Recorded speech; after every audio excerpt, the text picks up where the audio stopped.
Thank you guys for joining us this afternoon and this wonderful and probably one of the most interesting presentation theaters I've ever been. I've never seen a screen like this.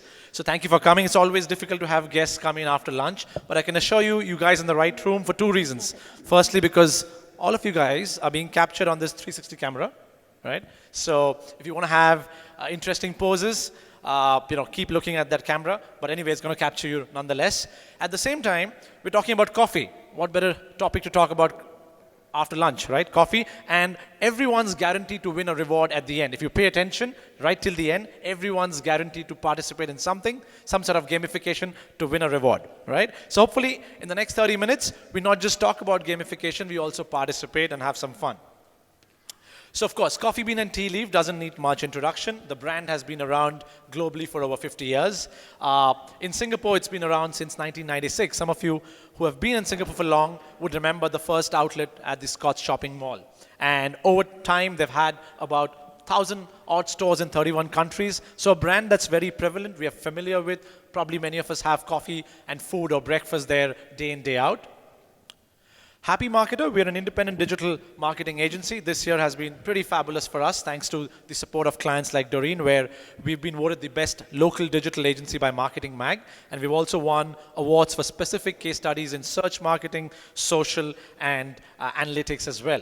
So it's been a pretty interesting year, and we'll talk about one of the campaigns that has helped us get there. Right?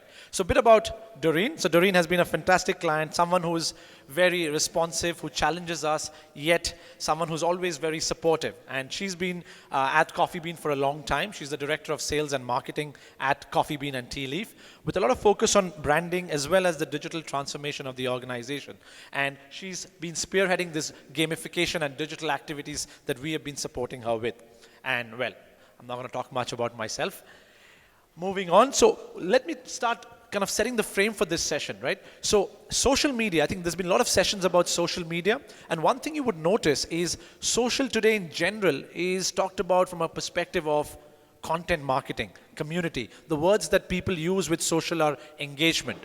But what we realized is, I mean, whilst that's important, that's critical, we had to have found value in social across the entire marketing funnel.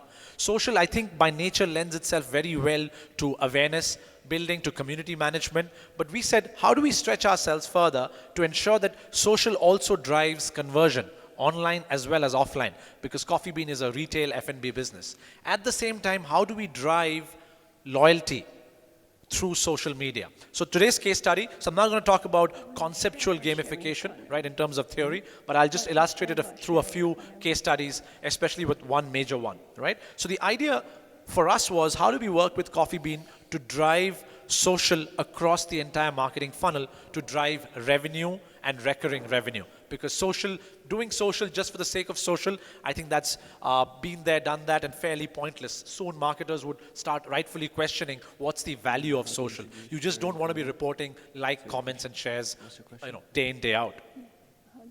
So we, in general, we follow a very simple principle of social. We've literally labeled and documented that as the ABCD of social, where we start with activation. We decide which is the right channel. Joel talked of Snapchat, Instagram. For many brands, it could be LinkedIn, Facebook. So once we decide the channel, we decide how do we activate that channel and grow the fan or follower base.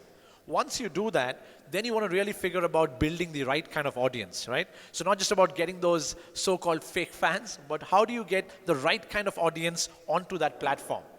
And then comes the interesting or the tougher bit, is how do you really connect with that audience? I think that's the heart or crux of any social campaign. How do you connect with the audience on a regular basis through content, through connections, through gamifications, campaigns, etc.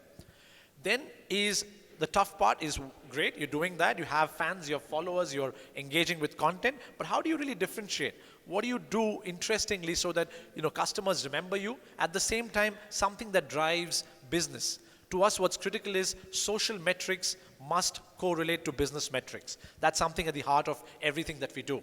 And of course, we constantly try and evaluate and benchmark ourselves versus competitors like Starbucks, Toastbox, etc., to see how can we do better and keep up.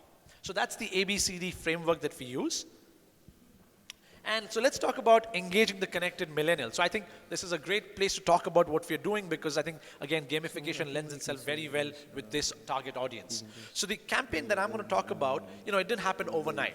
We experimented, we looked at a lot of insights, and it kind of built up. And I think that's the approach we take to digital anyways, is how do we kind of, experiment, figure out through trials and errors, how do we kind of build up a campaign as opposed to, just focusing on one big bang campaign a year. I think digital is fantastic for people who like to experiment.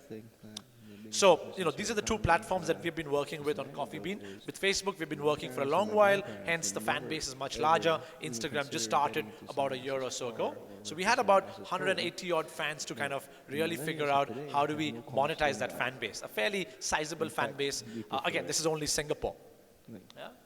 We looked at the audience over the last 3 years. We realized it's a very female-heavy audience on Facebook for us. This is for the Coffee Bean Singapore page. And it's fairly millennial, right? So we said, you know what? We got to do something that would appeal to the millennials on a regular basis, right? Because that's what the audience is, and we got to be able to connect with that audience base.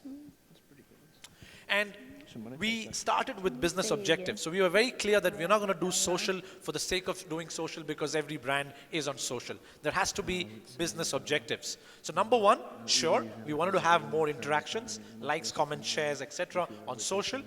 Number two, we had to figure out ways to increase traffic. So Coffee Bean has over 50 outlets around the island. So how do we use social to drive traffic to both digital assets, which is microsites, apps, etc., also in-store? That's the most critical part of our session today, is really connecting social to offline using digital. And number three, once you drive traffic offline, clearly there's going to be some impact on sales, etc. But how do you kind of sustain that? How do you ensure that that sale happens repeatedly? So we wanted to build a platform which drove loyalty and recurring revenue.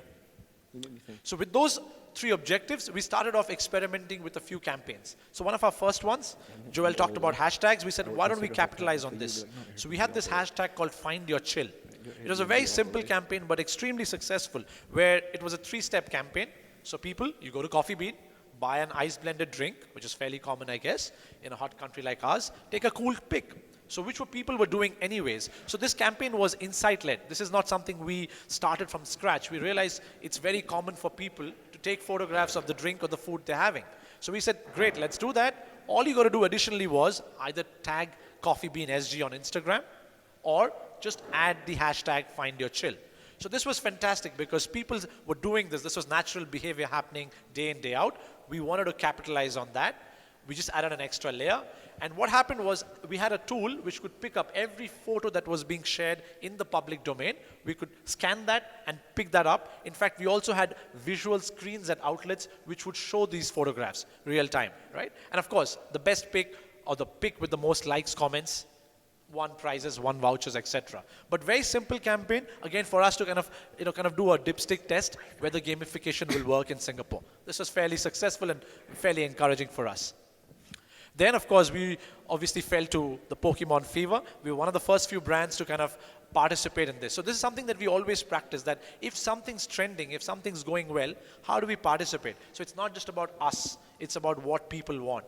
So we're one of the first brands to kind of saying, you know what, whilst people are focusing on catching them all, we'll drop some lures. So those of you familiar with the Pokemon Go game, you kind of drop lures so that you attract more people closer to the outlets. So we had lots of fun in some specific outlets in the East where we were actually dropping lures, and we had lots of young people, millennials, coming in, catching their Pokemons, and hopefully enjoying some coffee and food with us. Again, latching on to something that's trending and driving value for the business.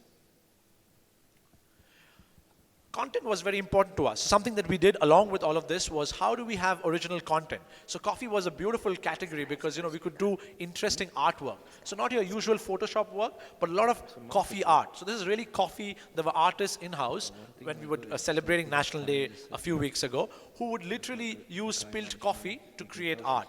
So again, what we realized is on social, you need gamification, something that latches onto something that's trending, but also content that's original and very creative. So these posts were very, very interesting. They drove a lot of engagement for us, right? We, of course, had your usual promos, which were shared both on email and social. So a lesson for us was, you had to reinforce through different channels. The same promo went via email to our loyalty database, at the same time was dished out on social channels as well, which drove again a lot of footfall. And of course, we had your usual posts around products, merchandise, seasonal topics, etc. So the point I'm trying to make is we started off experimenting with a lot of different posts, a lot of small gamification campaigns, just to dipstick whether it was relevant for our audience or our category. And we realized things were working because we are seeing a lot of engagement on social as well as a lot of engagement offline at the outlets. And that's when we said, probably time to implement something that's going to impact the business on a sustainable basis for a longer period of time. So that's when we came up with what's known as Spin the Bean, right? Which was purely for loyalty and retention marketing.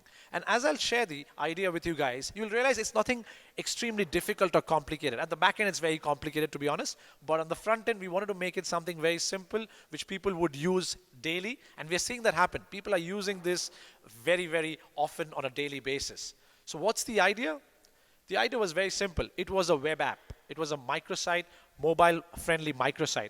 Now, this was a very interesting discussion that we had with the client. Should we have a mobile app versus a mobile microsite, right? We opted for the microsite because a mobile app can take a long time to build. You got to have an Android and iPhone version. Once you have an app, you got to drive downloads. It takes time and a lot of money. But a microsite-based, mobile-friendly, responsive design microsite could be much easier. So we said we'll opt for a web app, which was very easy to roll out. We could fix the bugs fairly easily. It was accessible. We obviously realize in Singapore about more than 65% of web traffic comes from mobile devices. So again, we were literally following the trend and implementing things as we went along. So here's the idea, right? Fairly simple. Again, for us, the objective was O2O. How do we drive online to offline traffic? Because Coffee Bean's business is an offline retail business. So we don't do social or digital for the sake of doing it. So we said we had a simple microsite-based app, which, like I said, all of you guys can access it right now as I speak. So if you go to coffeebean.com.sg/rewards, you'll see this app. That's the first, you'll see the app where you'll have to log in via Facebook. So either email or Facebook. So very simple, and that allowed the brand to capture a lot of data. The next screen, once you log in, is the very first screen that you see on the slide here on the left, where you literally see a wheel, and you just have to tap in the center.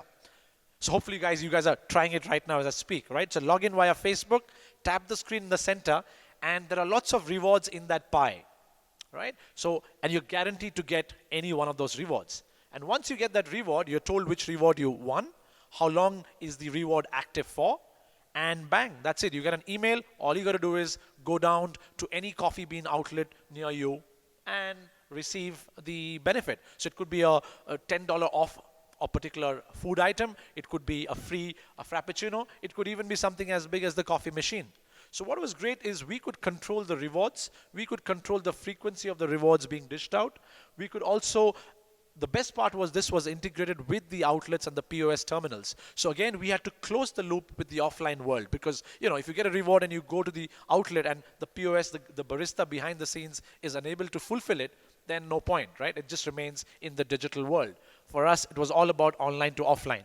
So this was a fantastic campaign where simple social login, you just have a simple tapping button, you win a reward for sure. So every time you come, there's unpredictability, but there's a social logic behind it, but you're sure to win, right? And well, if you like the reward, within 7 to 10 days, you could go down and actually activate and avail that reward, right?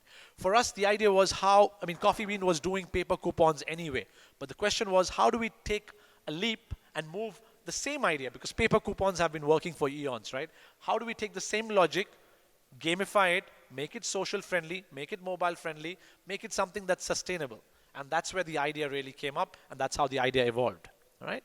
And what are the benefits like? Paper coupons, user experience is average. You get a coupon, you put it in your pocket, it probably gets smudged, you don't know how to track it. But here, Spin the Bean, fun, easy game, engagement experience was fairly good. Increased revenue, extremely high. Later, Doreen will share some stats with you. Extremely high, and it's fairly sustainable. Business intelligence, that's the big gap. Thanks to this app, we get tons and tons of data. Again, Doreen will share some snapshot in terms of who's using it, for which product, which outlets are people actually going to. So you have a lot of data which will give you insights and intelligence about your customer base, about your business operations, right? And how easy was it? Paper coupons are again fairly difficult because every time you want to change a reward, you got to print, right? Anything offline is difficult. But online, all we had to do is from behind the CMS, change the awards, change the rewards, change the duration, and bang, it would update itself automatically. So the benefits were fairly easy. So benefits for the customer was there's an element of surprise because gamification, you can always change rewards, and there's always here's a game of luck, so to speak. It's a game of chance, right? Spin the bean. It's not a game of skill. So there's always an element of surprise, and we could always change the rewards. Opportunities, you could spin and earn. You could share that because it's on social, so you could also enjoy that benefit with friends and family.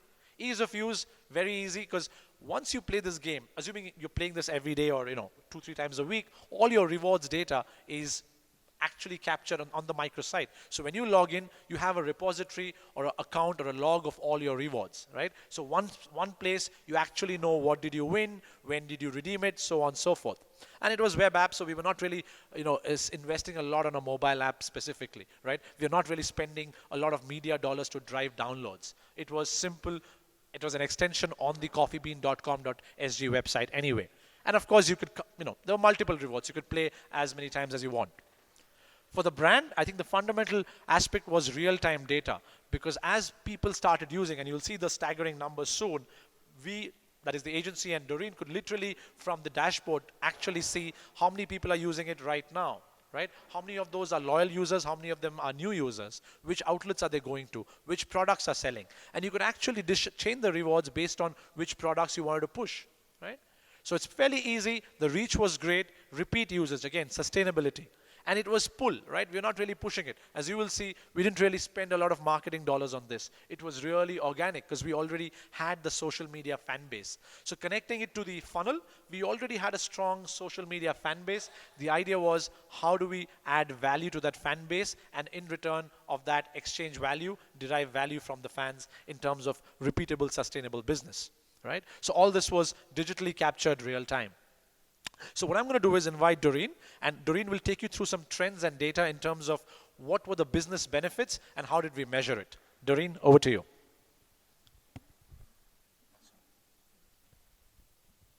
Hi, thank you.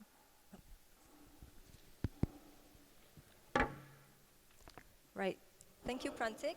Well, Prantik actually has been very kind. He didn't actually mention how difficult as a client the Coffee Bean and Tea Leaf was to him and his team. So Spin the Bin actually started because we were celebrating our 20th anniversary in Singapore this year. And so we had a very difficult brief for Prantik as in his team. Basically, we did not have a budget. So it was very difficult for them. We want something that can turn around very quickly. And we didn't actually have much dollars for it. So we actually went through many rounds of brainstormings and a lot of sessions with Prantik and his team, and eventually we have Spin the Bin. And Spin the Bin has been out there for like about 3 months already. And these are the trends that we actually start to see. It's pretty interesting because what happens that you may imagine that a customer coming to the store, you may think that we're actually giving out freebies, we're giving out discounts to someone who is actually already coming to the store. But in fact, it is not true. So what happens is that if you actually look at the spins, it seems that our customers usually have Monday blues, and they usually have actually a midweek crisis. Because we see on Monday and Wednesday, they actually spin very actively, whereas on the weekends, it was actually lower. And if we look at the redemptions, it's actually happening a lot on the weekends. So perhaps they are very stressed at work, they need to spin on weekdays, and they're actually relaxing more on the weekends to redeem the rewards.